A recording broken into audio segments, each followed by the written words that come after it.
Hello, good morning to each and every one of us.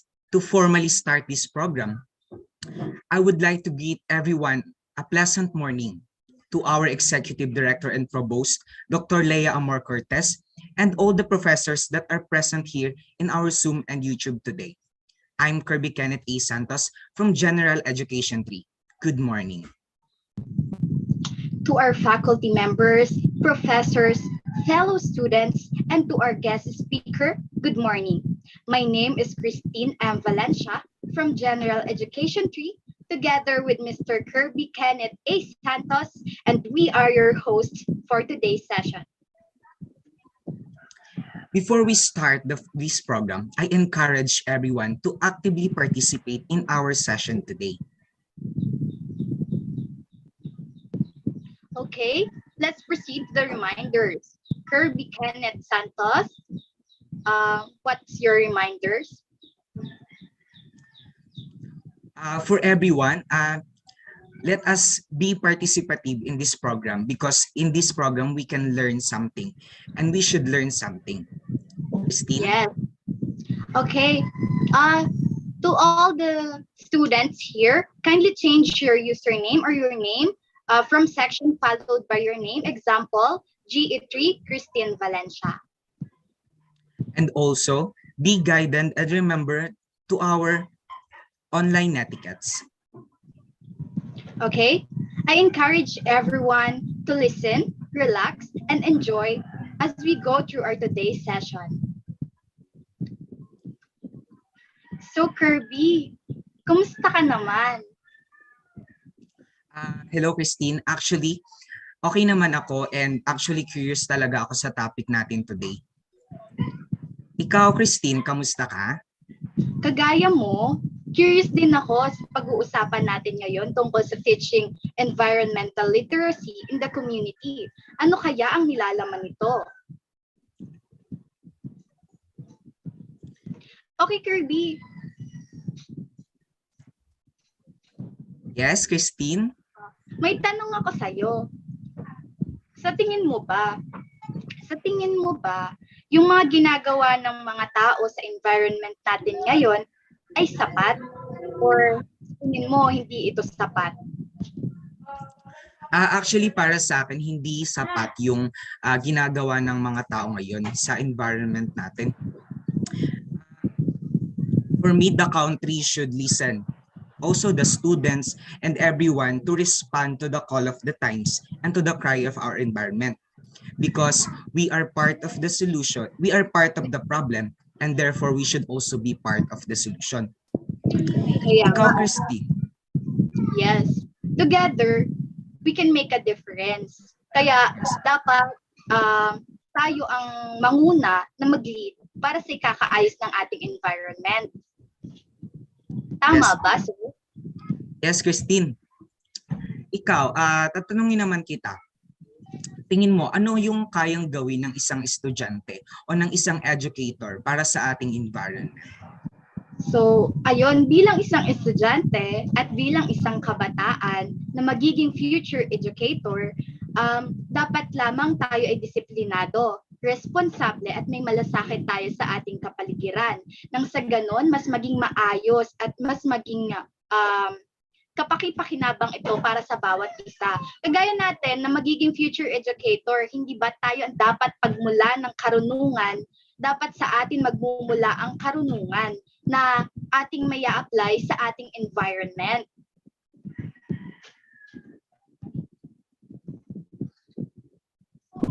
Kirby, nakamute ka ata. Ayun, okay. Okay, thank you. Ayun, siguro naman lahat sa atin ay curious sa topic natin ngayon. Pero meron ba sa bawat section na gustong mag-share ng kanilang insight or parang ano ba yung kanilang unang naisip nung mabasa nila yung topic natin about environmental literacy? You may raise your hands para ma-recognize kayo kung may gustong magsalita. Meron bang gustong magbahagi ng inyong idea tungkol sa environmental literacy? Pwede po kayong mag-raise ng hand kung gusto nyo mag-share.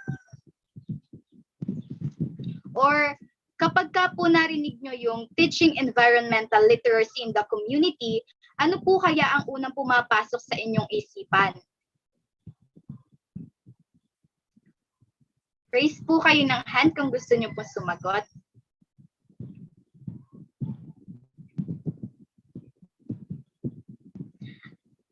Sir Kirby, mukhang walang gusto. Eto, si Abigail Carulio. Okay? Hi po. Ang una po pumapasok sa isip ko, kapag naririnig ko yung word or yung term na environmental literacy is tinuturo yung mga ways kung paano natin mapapangalagaan yung ating kapaligiran. Yun lang po.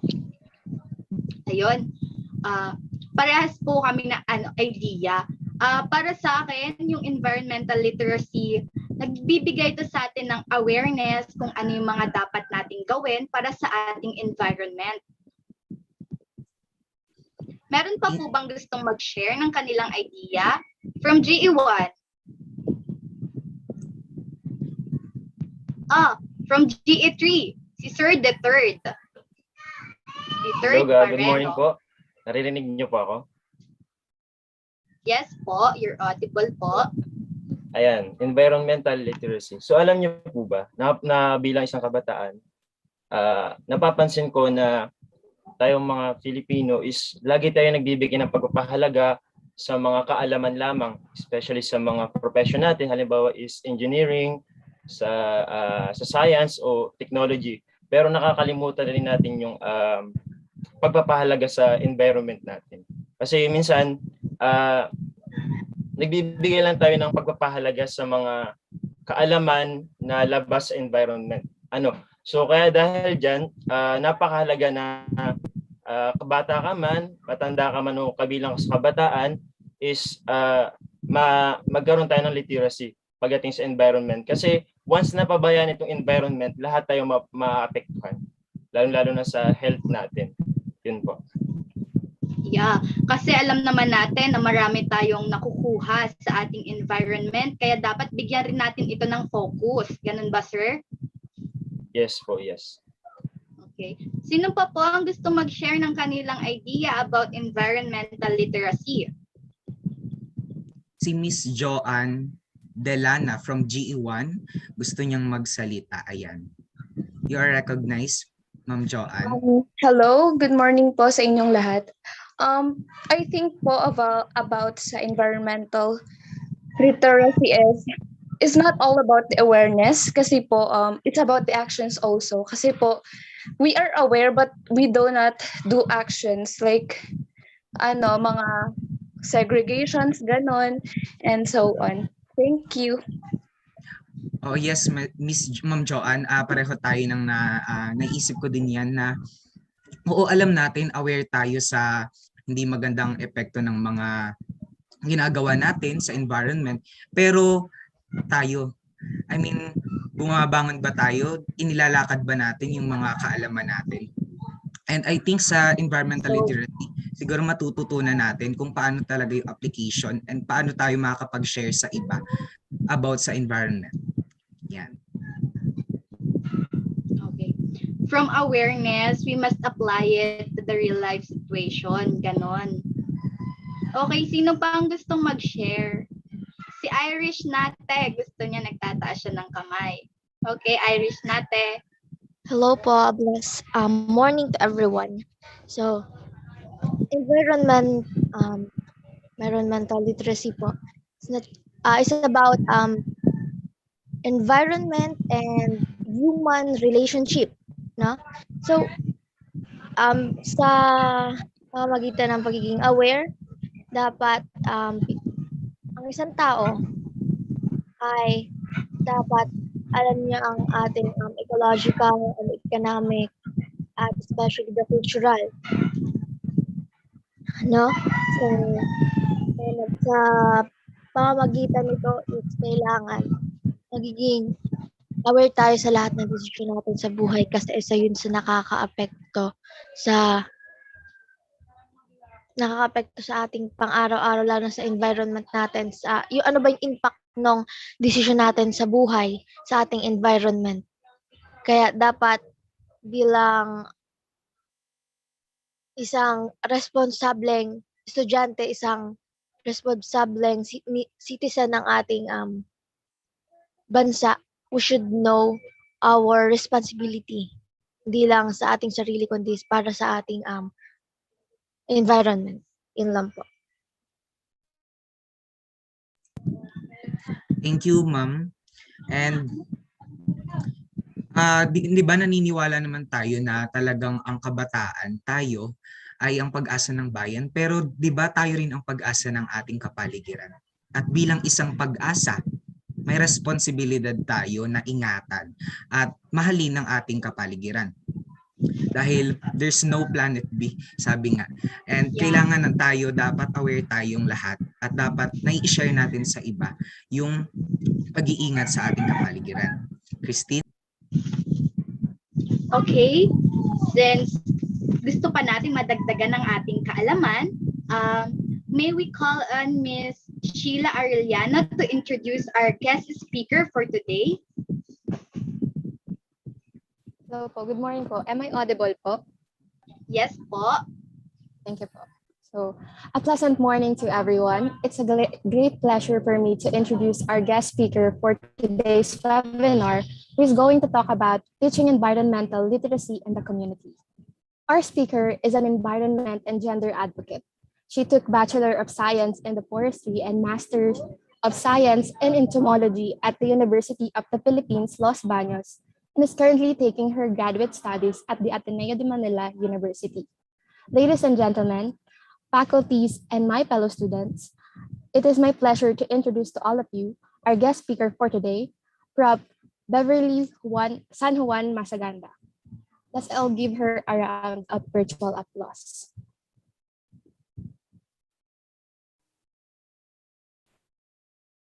Hello. Naririnig niyo ako?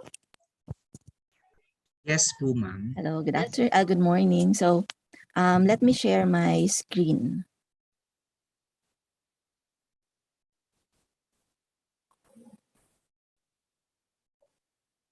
Nakikita niyo ba yung screen ko? Okay na? Hello? Yes po, ma'am. Yes, okay. So, Yes po, ma'am. okay.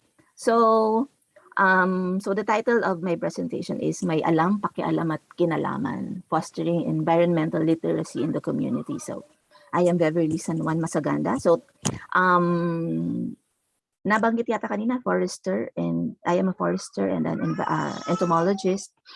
But today, I will be speaking in my capacity as a member of Haribon UPLB and Environment and Nature Care Through Action. Both are environmental organizations, student organizations in UPLB and in PNU South Luzon. Okay, so before anything else, I want to start the talk with a quiz, okay, or with a game, quiz actually.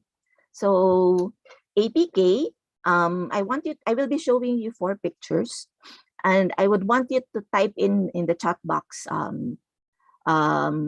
if you know what the picture is all about, P, if you care about what the picture stands for, and K, if you think you have contributed to whatever is in the picture. Okay, so A for alam, P, pakialam, and K for kinalaman. Okay, so you may write 1 or more letters per item. So for example, so for 1, alam mo lang pero wala kang pakialam at kinalaman, so you write A. But you can write all 3 letters in 1 item. Okay? Can you do that? Yes po. Yes, ma'am. Okay, so sa chat box nyo na lang i-ano, and then 1 to 4 na lang. Okay? So this one. This is picture number 1.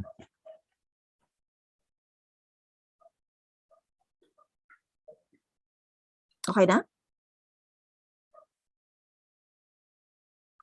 Picture number 2.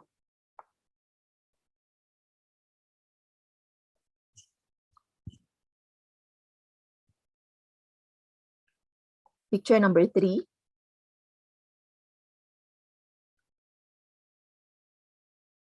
And picture number 4.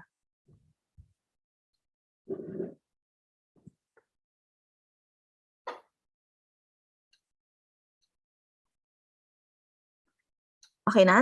Nakasagot ba lahat? I-off ko na lang ang camera ko ha. Okay lang ba?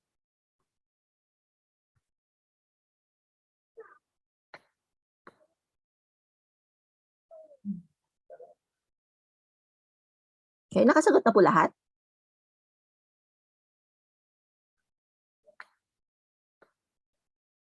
Okay, sige. So, I would want you to rate yourselves as well. Okay? So, A, satisfactory. Kung karamihan ng sagot niyo ay A, you have a rating of satisfactory. AP, may alam at may pakialam, very satisfactory. And APK, outstanding. Okay? Kung may mga sumagot ba ng K, PK, or AK? May mga sumagot ba? Pwede bang, can I ask the host to check the chat box if there are answers na walang A? Kunyari, PK lang? Or K lang? Meron ba? Mukhang check? wala po, ma'am. Lahat po ay may A. Wala pong A and K. Yun. Mayroon pong P lang. May P lang. Pero walang A, K, no? Wala po. Okay, sige. So, meron bang may K lang? K. Wala din po, ma'am. Wala rin. Okay, sige. Thank you. Okay. And then, if your answer is AK or PK, I don't think so. Posible kayang may alam ka at may kinalaman, pero wala kang pakialam. Okay, so di ko alam kung ano ang context ninyong students right now. But I think most of the answers are A, AP and APK, right? Yes po. Okay, sige. So, tingnan natin, since this is a talk on environmental literacy, tingnan muna natin what is environmental education. Okay? Sabi ninyo kanina, ang ina-expect ninyo sa talk is more on increasing of awareness, ano ang dapat nating gawin as as the pag-asa ng bayan in order to conserve the environment, to protect the environment. And basically, that is environmental education. So environmental education is a learning process that increases people's knowledge and awareness. However, hindi lang siya on knowledge and awareness. Meron siyang challenge na these individuals who are environmentally literate should also be able to make informed decisions and exhibit responsible action. Okay, so the goal is to develop a world population of aware and concerned individuals who are capable of forwarding solutions and prevention of new environmental problems. Okay, so this is very important. Hindi pwedeng alam mo lang or may pakialam ka pero wala kang ginagawa. Yun sa part ng kinalaman, babalik tayo doon later. Okay, so I think right now it is safe to say that the goal of environmental education is actually environmental literacy. Okay, so when you say a population is environmentally literate, this population should have the knowledge and the understanding of environmental issues. They should also have the cognitive and affective skills and display appropriate behavior, okay, in regards to these environmental issues. Okay. So how do we assess if we are environmentally literate? Okay, so knowledge. Importante na alam natin kung or kilala natin ang ating physical and ecological systems, right? Bakit bawal magsindi ng basura? Naiintindihan ba natin kung bakit bawal, bakit hindi ito maganda? Bukod sa nahihirapan tayong huminga, anong epekto ng pagsisindi ng basura sa kalikasan? Okay? Kanina pinakita natin yung sa lumad. Okay, yung tungkol sa mga lumad, no to lumad killings. May kinalaman ba ang mga lumad or ang pagpatay sa mga lumad sa environment? Okay, so kailangan na nakikita natin yung connection nung mga issues natin na hindi porket hindi basura ang pinag-uusapan o kaya human rights ang pinag-uusapan, wala na itong kinalaman sa kapaligiran. Okay, so di ba nga sabi nila ang lahat ng bagay ay magkakaugnay.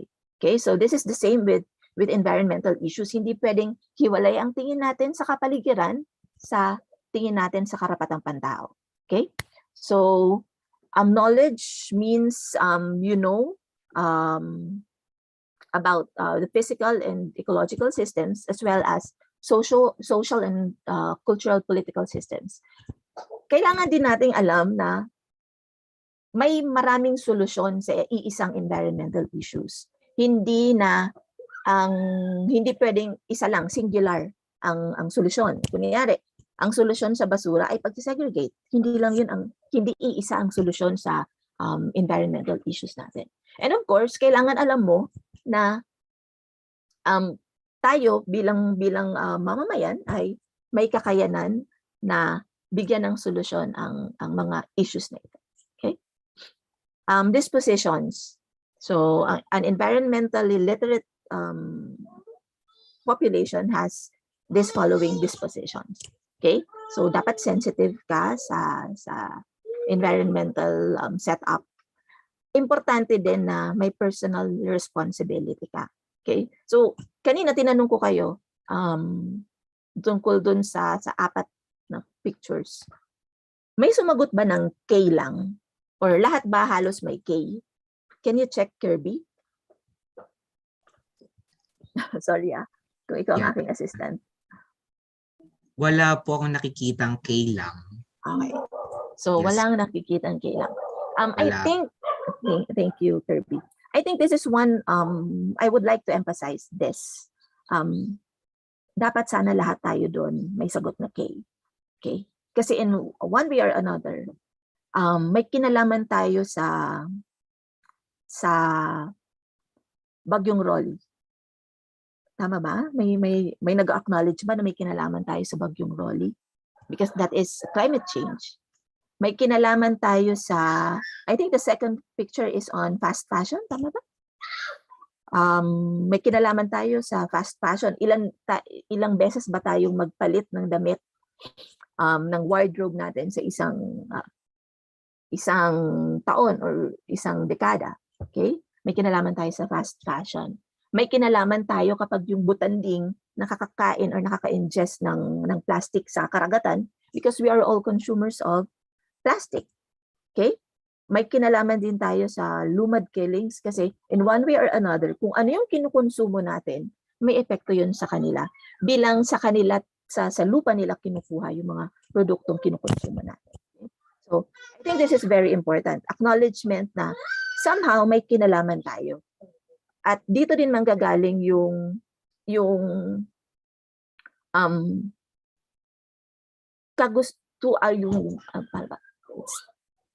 yung drive natin to do something about it kasi somehow it is our responsibility. Okay? Nasaan na? Bakit hindi nag-move? Okay, competencies. Of course, environmentally literate individuals should be able to identify environmental issues. You have to ask the relevant questions. You have to be able to create and evaluate plans to resolve environmental issues. Of course, this is not on the large scale. Kunyari, nakikita mo sa bahay ninyo or sa community ninyo, may problema kayo sa basura, what do you do about it? Okay? Hindi naman natin sinasabi na pumunta tayo sa munisipyo at ilabi na ito ang basura, ito ang problema namin sa basura. But as a household, what can you do about it? Okay? In the context of environmental literacy, it should be noted that knowledge, dispositions, and competencies are only as good as the behavior being exhibited. Okay? So, kung may alam ka nga, may pakialam ka, may kakayanan kang itingnan ang environmental issues at face value, pero hindi siya nadi-display sa behavior mo as an individual, it doesn't mean anything if knowledge, dispositions, and competencies are not displayed or exhibited as a behavior. Okay, so what are these behavior? Dapat may kakayanan tayong mag-manage ecologically. Persuasion, makikita mo to sa social media is a very good, is a very powerful persuasion tool. Conversations, sa pakikipag-usap natin sa mga kaibigan, kakilala natin, makikita natin yung behavior if you are being environmentally responsive. And this is also very important, consumer and economic action. Ano yung mga binibili natin? Binibili ba natin ay mga single-use plastic? Malakas ba tayong mag-Jollibee? Or mga packaging, mga sa Shopee, sa Lazada? Do we try to patronize businesses that are ecologically responsible? Okay, so consumer and economic action is very powerful. And of course, political action. Makikita natin yan sa iboboto natin. I think most of you are already voters. Tama ba? Botante tayo. Pwede nating ipakita na tayo ay may pagpapahalaga sa environment sa pamamagitan ng kung sino ang iboboto natin. Okay? Pwede rin yung sa mga campaigns. Ano yung change.org?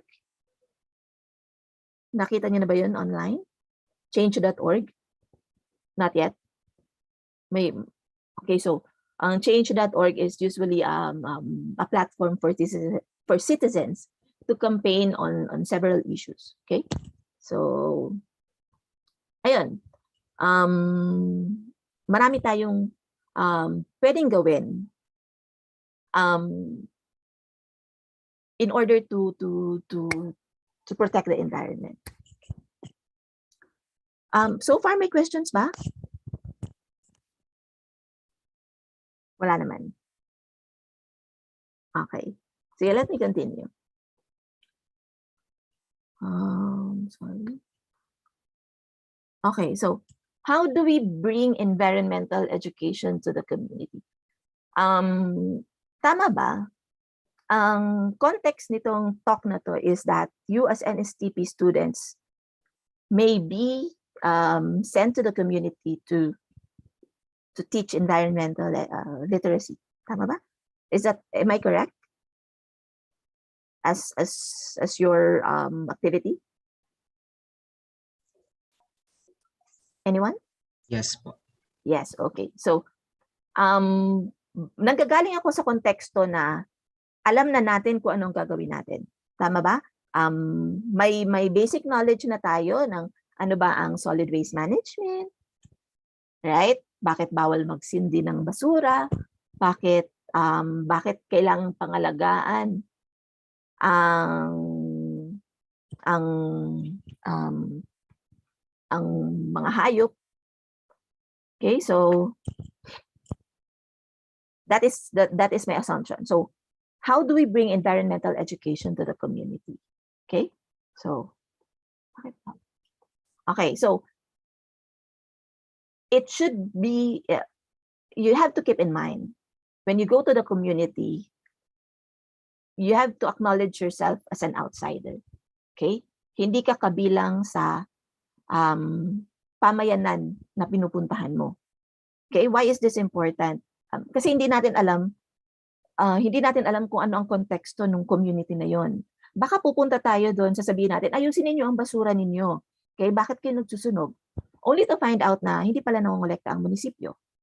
Okay, so iba-iba ang problema ng bawat community and you have to classify yourself as an outsider para alam natin ang boundaries natin. Okay? So, actually, promoting environmental literacy as an outsider is actually the easiest bit. Ito yung pinakamadali. Okay? But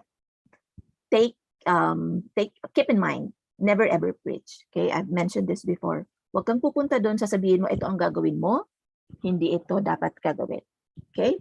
Because we do not know the context of the community, the personal circumstances of the households there. We are completely unaware of those things. Okay? So what do you do? Okay, so first you have to know your audience and the community. Sino ba, ano ba ang nangyayari sa komunidad? Sino ang audience natin? Okay? Ang audience ba natin ay mga maliliit na bata, mga nanay at tatay? Okay? Pag sa maliliit na bata, medyo madali lang 'yon kasi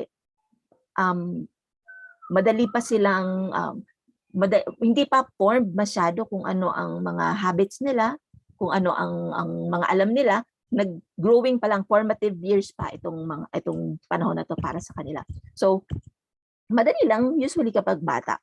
Okay?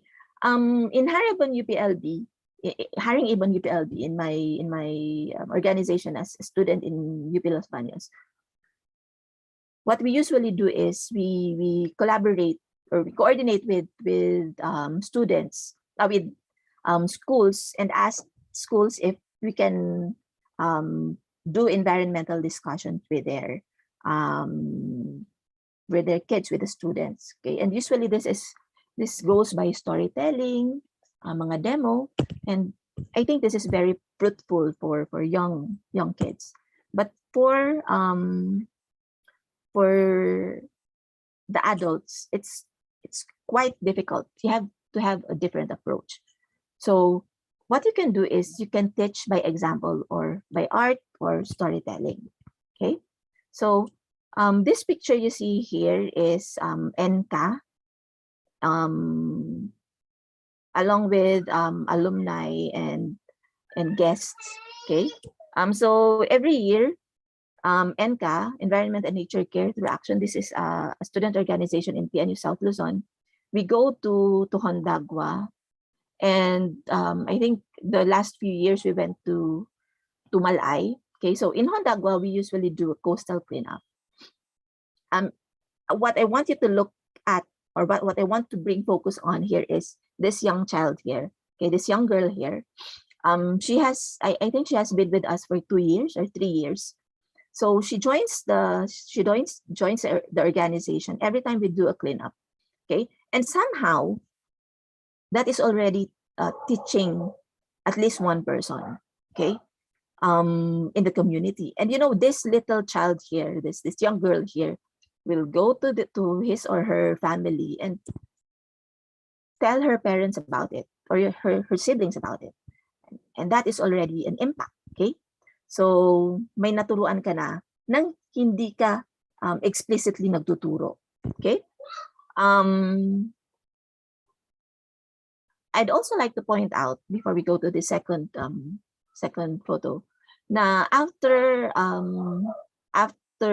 several years of conducting this coastal cleanup in Hondagua, eventually the university adopted another community in Malay, where we conduct a coastal cleanup in Barangay Malay along their mangrove area. Okay, so it's just a matter of time before people pick up on what you're doing, and then they take interest, and then they do it as well. Okay, so naka-multiply ka na agad ng gagawin, ay ng environment advocate nang wala kang pinipreach.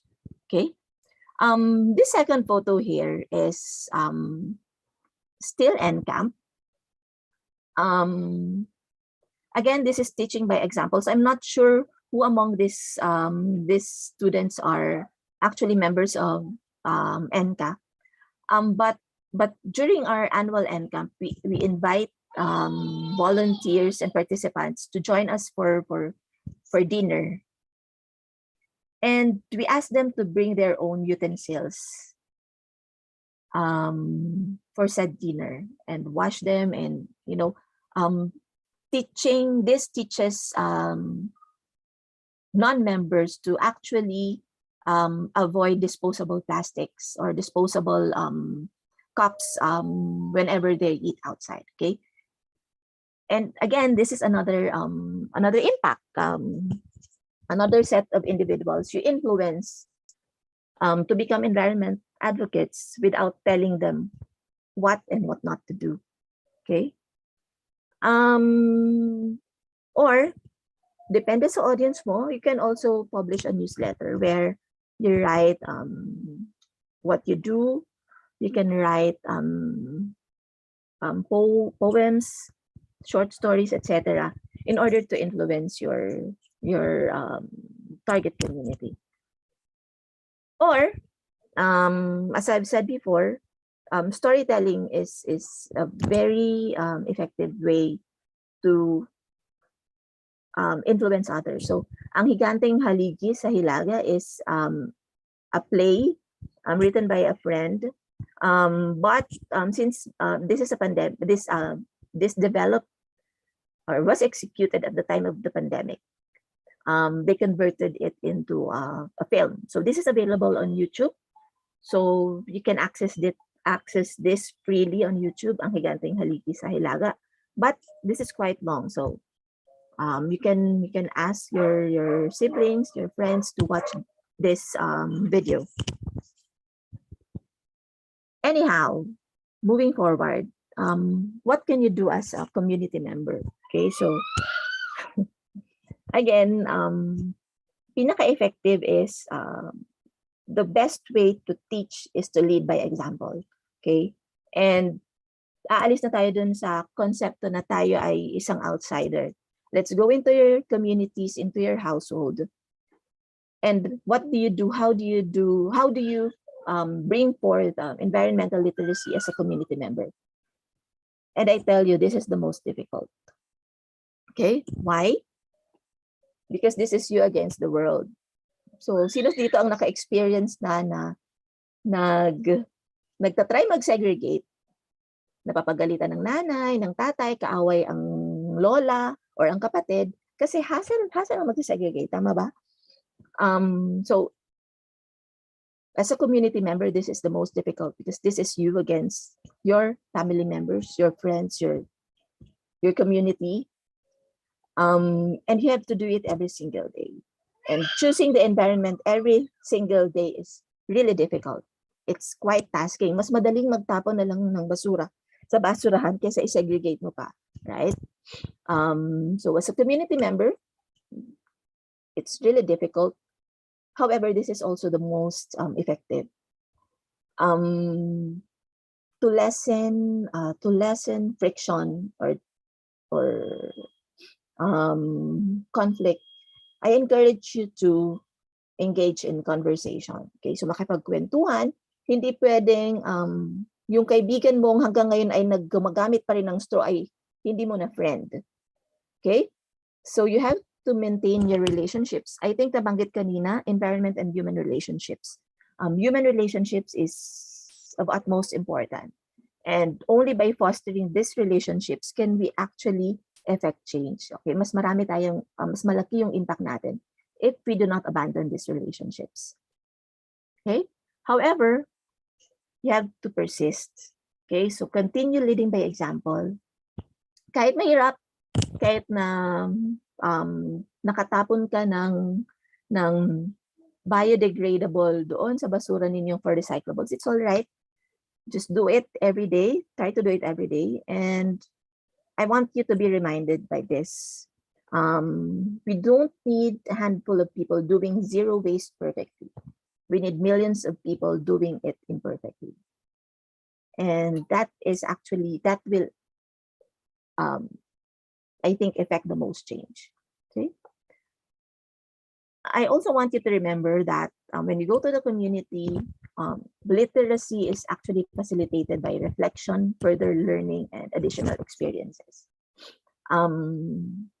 Again, sinasabi ko kanina, ang pinakamadali ay yung pagpunta mo sa community.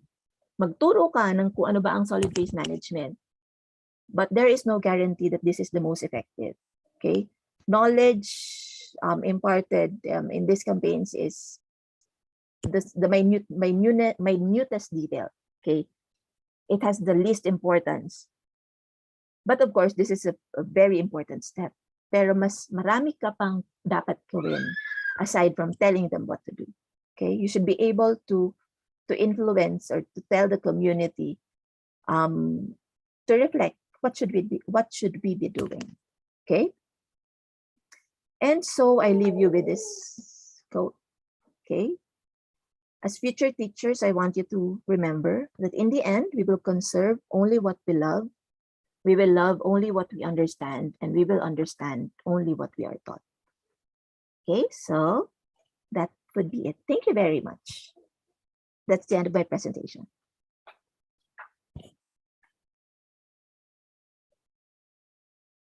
Thank you. Thank you very much to our speaker for today. At sobrang, ayun pala, na-enlighten ako sa mga ilang bagay. Na kailangan pala hindi lang talaga tayong may alam. Hindi lang pwedeng may pakialam lang tayo. Dahil tayo ay may kinalaman. And with that, kung may mga tanong po tayo sa session natin ngayon, kindly raise your hands or ilagay po natin sa chat box para atin na itong masagot at mapagkwentuhan. Ayan.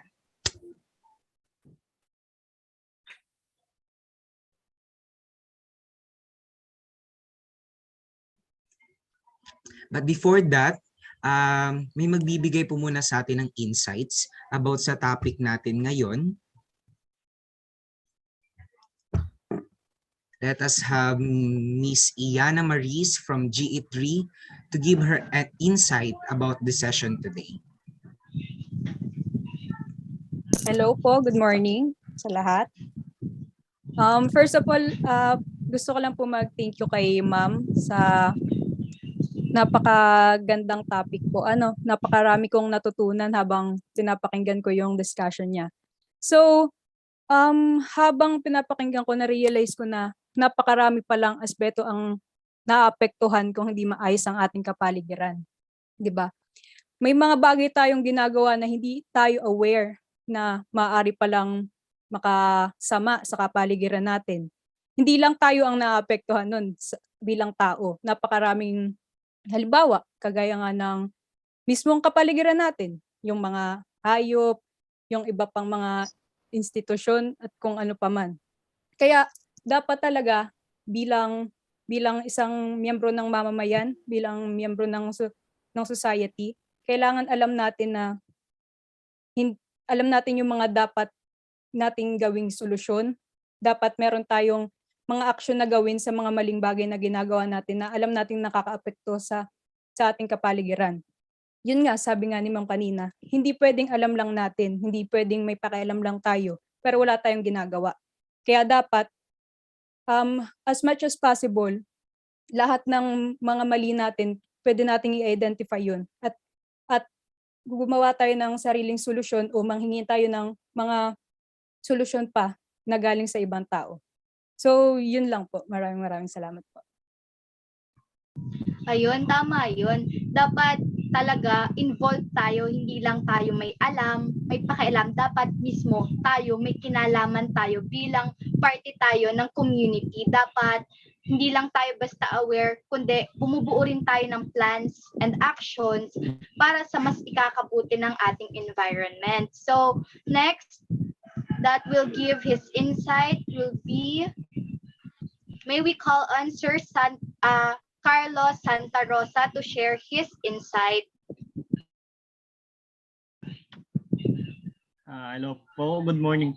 Good morning po. Para lang po sa akin is napakahalaga talaga bilang isang member ng isang community o society na matutunan natin kung paano ang tamang pagsampol na lang po ay tamang pag-segregate ng basura. Example ko lang po ay dito po sa Lopez, sa barangay namin sa Magsaysay. Yung mga basurero po kumukolekta dito ay napaka-stricto pagdating po sa araw ng pagkolekta ng basura. Tulad po ng minsan po kailangan po nabubulok lang.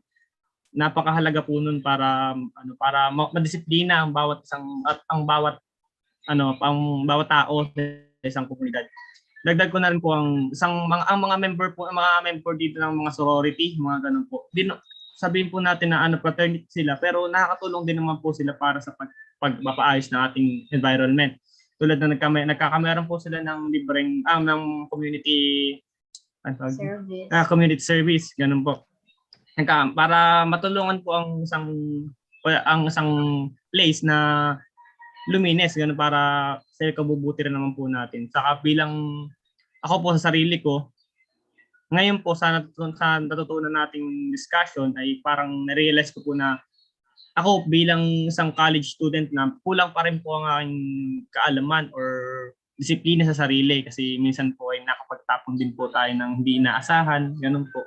At talagang nasa sariling disiplina na lang po yun. Salamat po. Thank you, Carlos, sa insight mo. And kanina, share ko lang din, nag-reflect ako kung paano nga ba kami nagsimulang mag-segregate ng basura dito sa bahay. Talagang iniisip ko kasi, bakit nga ba ngayon sobra na yung segregation namin? And lumabas na yung palang community mismo namin, nag-i-impose sila ng mga patakaran na hindi nila tatanggapin ang basura ng isang bahay kung hindi ito segregated. And with that, mauobliga yung mga bahay na talagang mag-segregate sila ng basura para mas maayos yung ating waste management system. And kumbaga ay malaki yung parte at malaki yung kinalaman mismo ng komunidad natin at ng gobyerno sa pagpapanatili ng malinis na kapaligiran.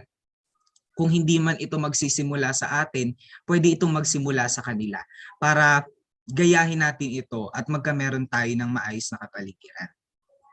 Yon. Christine? Ayan, tama. Parehas din tayo ng realization since yung topic nga natin is about sa environment. Ang tunguhin naman natin dito ay para sa ikakabuti ng ating kapaligiran, para sa kalinisan, at upang mas maging maayos yung ating environment. Yun nga dun sa segregation, ngayon 'di ba? May araw na lang na kunyari ang day ngayon is Wednesday, ang kukunin lang nila ay yung hindi nabubulok. Pag may nakita sila dun sa sako or dun sa basurahan nyo na nabubulok, hindi nila kukunin yon. Kaya napakahalaga na sa atin bilang kahit isa lang sa pamilya na pagmumula ng ganong practice, ng ganong way, mas magiging maayos ang ating environment. So, eto nagtataas si Sir Olin J. Honrubia. Hello po. Good morning. I just want to share my realization about this topic po na napaka-productive. I just want to connect this dun sa webinar na pinanood natin yesterday. It's about revitalizing Filipino values in 21st century. I think po this topic has to do with the values po. Because I know that knowledge alone is worthless po, is worthless. Because kung wala tayong values, how do we implement yung mga tinatanim sa atin ng mga nagtuturo sa atin about this environmental literacy? I think if we have knowledge and we have values, for say ethically inclined, we can make progress, we can make change. Thank you po. Tama. Dapat, kasi kapag nga, kagaya ng sinabi ko kanina, kapag ka nagsama-sama tayo, together we can make a difference. We must lead by example. Dapat tayo mga future educator ang isa sa manguna para mas maging maayos ang ating environment. So, let's call Sir Rodrigo R. Barreno. Hello ma'am, good morning po. Ayan. So, ang insight ko po dito is, diniscuss po sa atin ni ma'am kanina, malaking bagay po sa akin natutunan ko yung APK. Alam, pakialam, at kinalaman. So, unahin natin ito mo ng pakialam. So, alam ko, marami sa ating mga Filipino ang may pakialam. Pag may nakita tayong mga negative na bagay patungkol sa environment, meron tayong natural na sa atin yung minsan mainis tayo. Ano ba naman yung mga basurang yan? Ano ba naman yung ilog yan? Napakarumi. Pero ang problema sa atin is yung nagkakaroon tayo ng kakulangan sa tinatawag nating kinalaman, which is yung tinutukoy dito is yung actions. Meron nga tayong concern, pero wala naman tayong actions na ginagawa. And para sa akin, sa tatlong yan, ang pinakamahalaga itong alam. Bakit? Kasi dito pumapasok yung literacy sa alam. Dapat bago tayo magkaroon ng concern, bago tayo magkaroon ng actions, especially sa actions, kailangan alamin muna natin yung mga bagay patungkol sa specific na bagay na yun. Sa mga pamamaraan, lalo na sa pangangalaga ng kalikasan. Kasi minsan, may mga ways, mga pamamaraan na pag-aalaga ng kalikasan na akala natin na nakatutulong, pero yun pala is mali. Yung inaakala natin makakatulong is mali pala. Kaya napakalaking bagay yung literacy. Kasi pag nagkaroon tayo ng environmental literacy, dito na magsisimula yung ating pag-usbong ng pagkakaroon natin ng pakialam o yung concern sa environment. Lalo na yung actions na possible na pwede natin gawin. Yun po. Thank you. Thank you, Rod, sa insight mo. And naisip ko dyan dati, gusto namin magtanim ng mga puno. Pero hindi namin pwedeng gawin yun ng basta lang, na magtanim na lang kami. Dapat alam siya ng mga environmental officials, dapat alam yung area na pagtataniman, at coordinated dapat siya sa mga local government. Hindi tayo pwedeng gumalaw ng tayo lang. Hindi natin kaya na tayo lang. Ayan. Nakikita ko na maraming nagtataas ng kamay. At i-remind ko lang ulit ang bawat isa na yung mga tanong ay pwede pong i-raise ang hand or i-chat po sa ating chat box. Yes, Kirby. ma'am. Yeah. Sisegundahan ko yung sinabi mo tungkol sa pagtatanim. Bukod sa pagkikipag-coordinate, okay, sa local government unit, sa DNR, importante yan para sa safety natin, as well as yung coordinated action. Pero from a perspective of a forester, importante na alam natin kung anong tinatanim natin at hindi tayo basta-basta magtatanim kasi baka ang tinatanim natin ay invasive species or exotic. Okay? So, kunyari, baka ang tinatanim natin ay Gmelina, mahogany, okay? Imbis na makaganda sa kalikasan ay mas destructive itong mga species na ito. Okay? So, bilang isang manggugubat, ang panukala namin ay Ang itanim sa mga reforestation programs or sa mga ganitong mga activities ay mga native species katulad ng Nara, itong mga ganitong species. Okay? So yan, kaya kailangan coordinated. Tapos dapat alam natin kung ano ang tinatanim natin. Ayan, thank you. Thank you po ma'am sa paalala. Ayan. Nagtaas po ng kamay si Ma'am Irish Nate. Yes ma'am, you're recognized po. Hello po, good morning po ulit. Share ko lang po, one thing, may naalala po ako nagsabi sa amin na isang tao. Sabi sa amin is, napapansin nyo ba na napakalinis, aware tayo sa sarili natin. Aware tayo na sa kalinisan nating sarili, naliligo tayo ng ilang beses sa isang araw. Alas umaga, or sa tanghali pag pinawisan tayo, or bago tayo matulog. 'Di ba? Naliligo tayo ng ilang beses sa isang araw. Aware tayo sa kalinisan nating sarili. Pero napapansin nyo din ba na some of us is not aware sa ating kapaligiran? So, ganun yung gawin ng Pilipino na malinis tayo sa katawan natin. Pero yung sa kapaligiran natin, yung environment nating kinabibilangan is hindi tayo aware. No? Napaka-useless nung paliligo natin ng ilang beses ang araw kung dadaan tayo, like for example, sa isang maduming daan. Yung polluted area, like yung amoy nun, parang alam mo yun, didikit sa ating katawan. So yung kalinisan natin sa ating sarili, sa ating katawan, is nagiging useless. No? Paano ba yung paliligo natin ng ilang beses sa isang araw ay magiging worth it, no? Kailangan bilang hindi sabihin natin hindi na lang estudyante, kumbaga isang mamamayan ng ang ating community, bilang parte tayo ng isang ating society. We should be responsible. Hindi lang basta sa ating pangsariling sa ating katawan, no? Hindi lang basta doon, kundi para sa ating kapaligiran. Alam niyo sa ibang bansa, napaka ng kanilang strictly nila yung kalinisan. Yung halimbawa sa Japan, gano'n, napaka nila sa dumi, segregated talaga sila, and yung mga CR nila. Pansin niyo din dito sa Pilipinas. Like, hindi naman sa like sa mga schools yung CRs, 'di ba? Hindi naman natin ma-judge kasi gano'n naman talaga yung gawin ng Pilipino. Pero meron pang solusyon doon na kailangan natin maging responsable na estudyante at mamamayan ng ating lipunan para matapos yung ganong problema.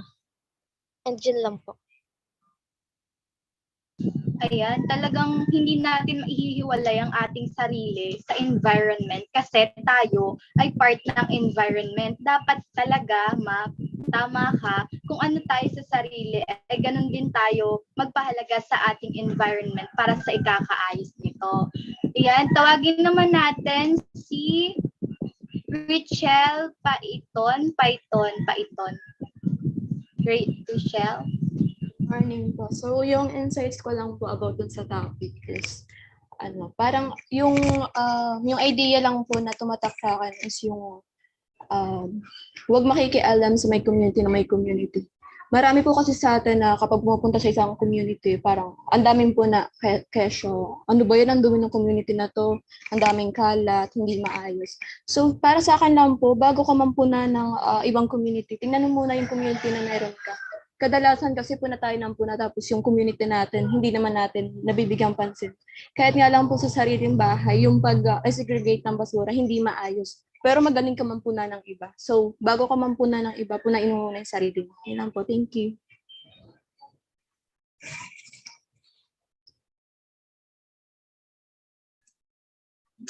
Thank you, Ma'am Richelle. At next, si Sir David Argente. You are recognized, sir. Good morning po. May tanong lang po ako kay ma'am. Ma'am, I'm expecting po na i-address niyo po yung source of unclean energy such as burning fossil fuels. tanong ko lang po, kasama po ba ito sa environmental literacy, which I assume it is, or bukod po ito? So, Ah? Hello, David? hello po. So, Good morning po. good morning. Ang tanong mo ay kung connected ang green energy sa environmental literacy. Tama ba? Okay. Kasi po, ini-expect ko po na i-address nyo din po dito sa environmental literacy, yung source of unclean energy such as fossil fuel. Ganun po. Okay. Okay, so tama ba? Sa mga pictures na pinakita ko sa inyo, part of it is Bagyong Rolly, right? I think it's the third picture. Okay, so sa third picture, nakikita ninyo yung epekto or impact ng Bagyong Rolly sa Bicol.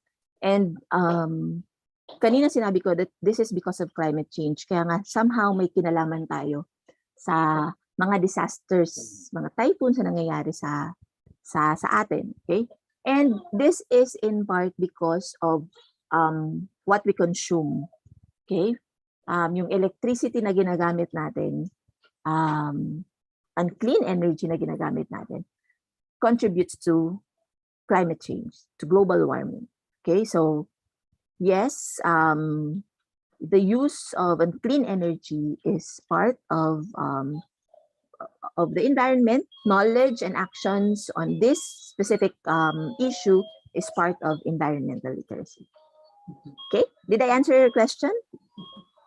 So ma'am, bakit po sa tingin niyo po hindi pa rin nila pinagtutuunan ng pansin or hindi pa rin sila bumupunta sa pag-produce ng clean energy such as nuclear power plant po? They still keep burning coals po and mine coals. Okay.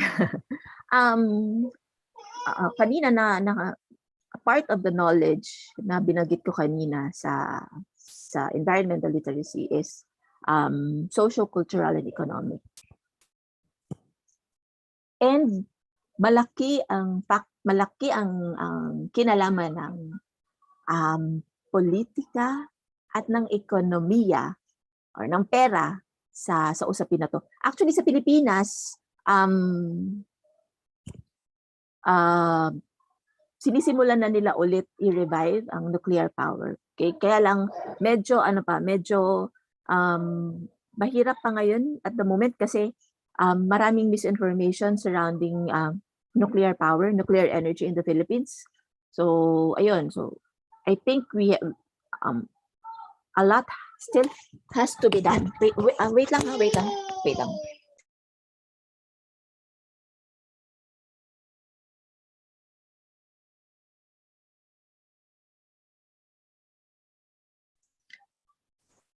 Again, para po sa may mga tanong or insights, wag na po kayo mahiya na magtanong sa ating chat box or mag-raise ng hand. Thank you. Yan, marami pa tayong magkakasunod na mga naka-raise hands. Okay, pagkatapos ni ma'am, pag-explain, ma-recognize po kayo. Nasagot ko ba yung tanong ni David? Okay na yan? Okay na po. Nalaman ko po na hindi lang po kayo nag-focus pero I know for sure na it's connected po dun sa aking tanong. Thank you. Okay, thank you.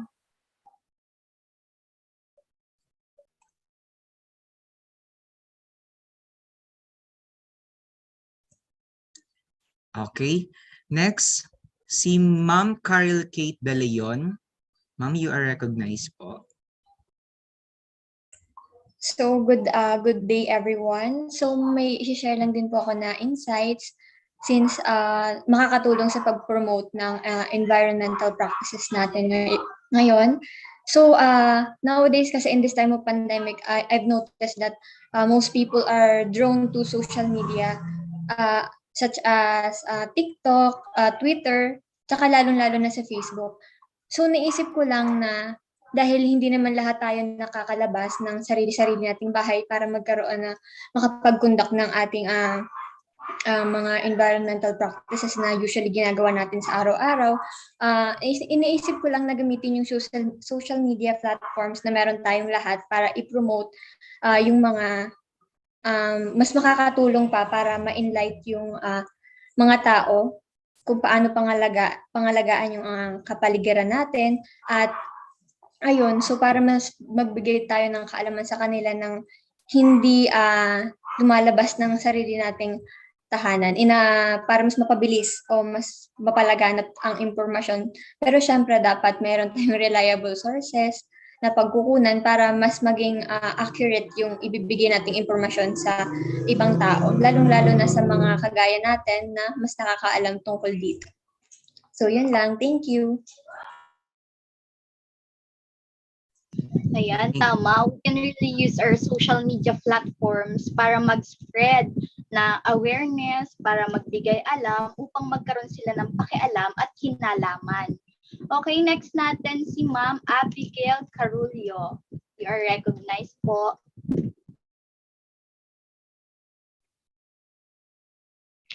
Hi po, good morning to everyone. So I would like to take this opportunity lamang para i-share yung I think i-share yung isang bagay na I think isa sa mga pinaka-effective way to keep the plastics out of our ecosystem, no. I mean, nagtataka lang ako kasi based on experience, na-experience ko 'to, naranasan ko, and so super effective niya sa pagbabawas talaga ng mga plastic sa basurahan. Pero nagtataka ako kung bakit hindi ko siya gaanong naririnig or bakit hindi siya gaanong kilala. Or kilala naman siya sa ibang lugar pero hindi kasing kasing common ng waste segregation. 'Di ba yung sobrang familiar tayo sa waste segregation, sa pagre-recycle, yung mga gano'n. Pero eto sasabihin ko na, it's called eco brick. I mean, siguro familiar yung iba pero there are some na kapag sinasabi mo yung term na eco brick, parang hindi pa nila narinig yun. So, it is yung eco brick sinimulan siya, hindi lang ako sure, pero parang sa ibang bansa siya nagsimula.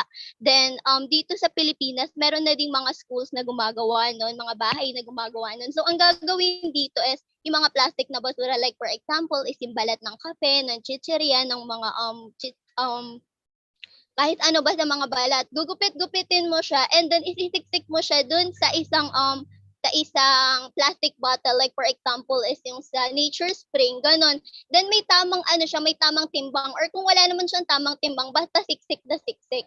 So in that way, yung mga plastic na dapat itatapon mo, ilalagay mo sa basurahan mo, gugupit-gupitin mo na lang siya, ilalagay mo na dun. And then kapag nakaipon ka ng maraming eco bricks, pwede pa tong gawing furnitures like upuan, pwede gawing lamesa, and then pwede rin siyang gawing building blocks. 'Di ba? I mean, nawala ka ng plastic nawala na kayo ng plastic sa bahay niyo. We all know naman kung gaano kalaki yung epekto ng plastic, 'di ba, sa ating environment. Grabe yung nagagawa nito sa climate change, sa global warming. Grabe. Kaya isipin na lang natin kung bawat isa sa atin is gagawa ng eco brick, kung gaano kadaming plastic yung mawawala sa environment natin, 'di ba? So nagtataka lang ako kung bakit napaka-effective way niya pero bakit hindi gaanong common, bakit hindi gaanong kilala. Sa school kasi namin before, yun yung pinaka-project ng bawat isa na dapat ikaw kada grading magpapasa ka ng eco brick. Then kapag hindi ka nakapagpasa, wala kang grade. So I mean, wala lang, 'di ba? Kesa kung ano-ano yung mga pinapa-project sa mga bata na gumagastos pa ng napakalaki. Bakit hindi na lang ganun, mga ganung bagay na may katuturan yung ipagawa. So wala lang, share ko lang. I mean related kasi 'di ba the environmental education to the community, kung paano mai-share, 'di ba? First, as an outsider, kapag i-share mo sa iba, kagaya ng ginagawa ko ngayon, i-share ko sa iba yung knowledge ko about this certain thing. While as a community member naman, kapag ikaw na mismo, ginawa mo na yung eco brick. So that's all. Thank you. Thank you, Ma'am Abigail. Tatandaan ko yung ganyang Yes. plastic bottle na pinagawa sa atin sa Lopez High, yung boterahan. Yung parang, tawag dito, yun nga tama yung sinabi ni Ma'am, sinisiksik yung mga plastic na basura doon sa plastic bottle, dinadasik siya, and then ginawa nila sir na tawag dito, yung taniman ng halaman, 'di ba? Napakaganda nga namang project niyan para mas bukod doon may iwasan na natin ang pagka-polluted natin, mas magiging maayos pa ang ating environment. Oo, yun din yung naisip ko kanina. Yun nga yung term na tawag sa school namin, yung boterahan. Bote siya na ginawang at the same time basurahan, pero may mga project na pwedeng gawin mula dun sa boterahan na yun. Yun nga yung sabi ni Christine, yung sa mga flower boxes, yun, ginagawa namin yun. Pero ang dami sako-sako talaga, as in pati talagang kumbaga parang ni-required kasi siya sa bawat estudyante na talagang gagawin mo yun. As in pati basura sa bahay namin, talagang ginagawa ko na, ginugupit-gupit ko na rin para makapuno dahil may mga requirements. And hindi ko alam kung ano na nangyari sa project namin na yun kasi nga, syempre nag-pandemic, ganyan. Pero ang naiisip ko talaga ngayong pandemic, yung basura natin sa face shield, sa face mask, 'di ba? Kumbaga, pero unlike before, parang mas marami yung basurang na po-produce natin. Pero ngayon parang ano ba yung ginagawa natin about doon? And yun, kay Ma'am Abigail, thank you po sa idea. And I think kapag po may face-to-face na tayo, baka pwede po natin yung magawa ulit. Thank you. May gusto pa po bang magtanong?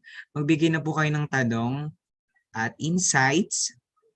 Baka po may tanong tayo from our professors and faculty Sir members. Rodrigo Arboreno ay naka-raise pa ng hand. Baka may gusto siyang itanong or mag-share ng insights. Go on, sir. Christine? Yes po. May gusto lang akong i-clarify sa EcoBrick. Okay, so maganda naman talaga ang method ng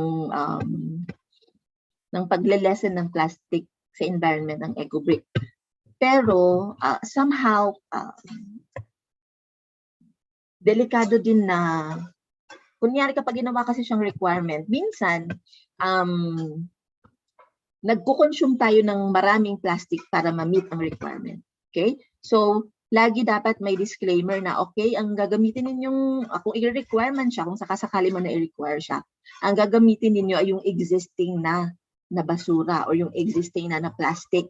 Okay? So, for conservation kasi, for environmental conservation, mas ini-espouse pa rin ang less waste. Okay? Reduction of waste. Hindi yung itatago mo lang siya para lang hindi lang ma-pollute yung waterways mo or hindi lang maapektuhan yung biodiversity mo.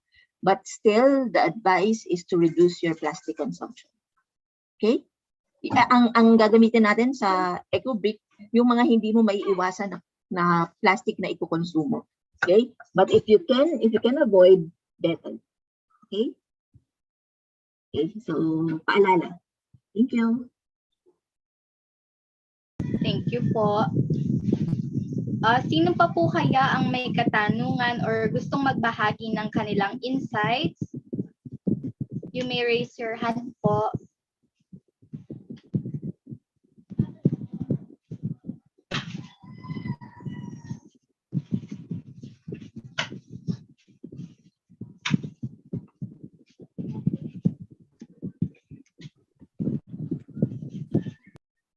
Pwede po nating i-chat sa chat box kung hindi po tayo makakapag-open mic.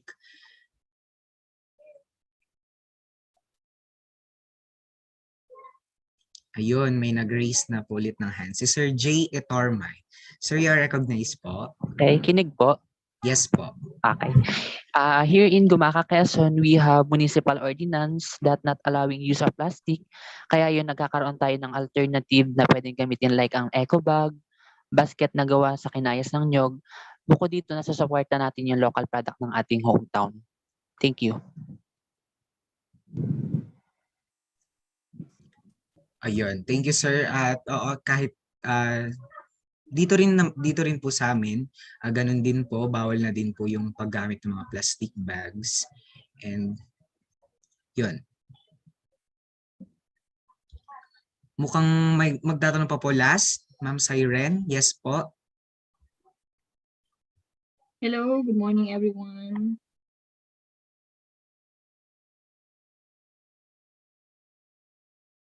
Good morning po. Narinig po? Yes po ma'am, loud and clear. Okay, thank you. So I'd like to share my experiences with regards to the recycling activity.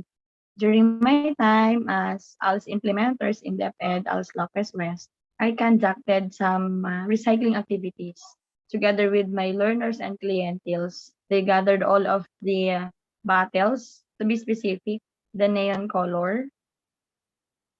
Are you familiar with Mountain Dew? Ay hindi ko po pinopromote yung Mountain Dew, but we utilize that as one of the materials for beautification, and also according to Republic Act 9100, kailangan na ma-support natin to at ma-implement din. So that's the reason why I conducted a study with regards to ecophonics, an alternative urban gardening area na nagiging problema natin sa poblasyon. Hindi lahat ng mga tahanan ay matatagpuan sa rural area, no? And there are some problems with regards to the agricultural land. So those residents or those clientele who resided in urban area, naggawa tayo ng ganitong pag-aaral. And of course, hindi lang yung pagre-recycle ng bottle yung magamit natin. Even the content or the element or the component of the cocoponics ay galing sa lahat ng recycled materials. Like, for example, the coco pulp, di ba, right after conducting some cooking activities, tinatapon na yung sapal. So, yun yung ginawa kong main elements para makapag-provide ng taniman ng halaman. So, yung project na yun ay tinawag natin na ALS halamanan, ALS isdaan. Kasi sa ibabaw, nung bottle, maaari siyang taniman, and also, sa ibaba, nandoon naman yung mga tanim, ay mga tubig na maaaring lagyan ng isda. Okay, so that would be all. Thank you.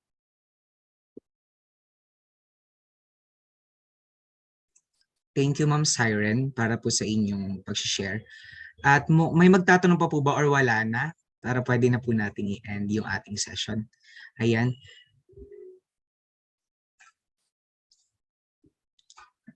Ma'am San Juan, for the certificate po, we will send na lang po ito via email. Yeah. Christine? Thank you. Thank you. Yes, Kirby.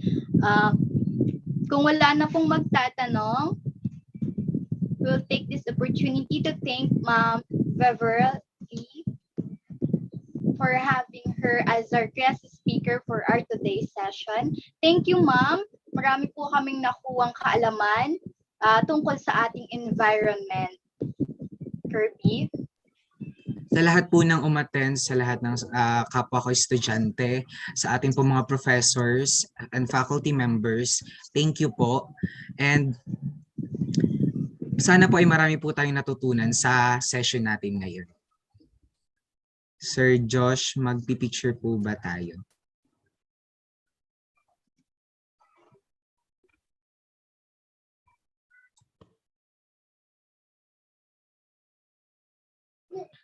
Hello, good morning. Sir Josh is not around. I am the one who is hosting the Zoom. So yeah, let's take pictures muna before we end this session. Okay po, ma'am. Open cam po tayo para po sa ating picture taking. Wait lang wait lang.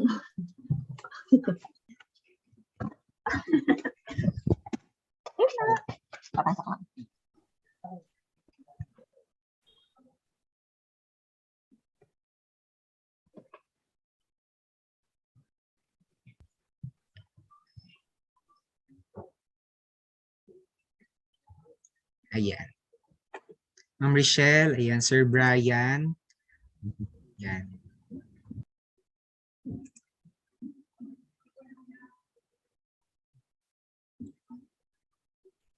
We have 3 panels, so yeah, keep smiling para sure na nakasmile all throughout. Okay, 1, 2, 3. Next panel.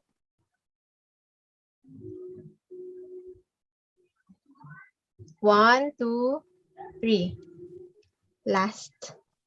Okay. 1, 2, 3. Thank you. Thank you po. Thank you, everyone. Thank you po.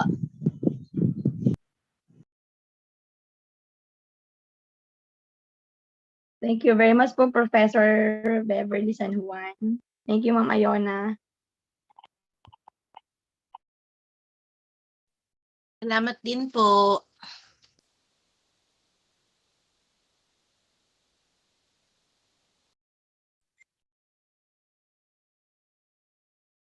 Sige, I think since we are ending this session for NSTP, just want to remind the NSTP students, especially GE2, that activities will be posted on our Google Classroom. So just wait for it. Thank you so much. And the rest, you may now leave this session. Ma'am Hannah, please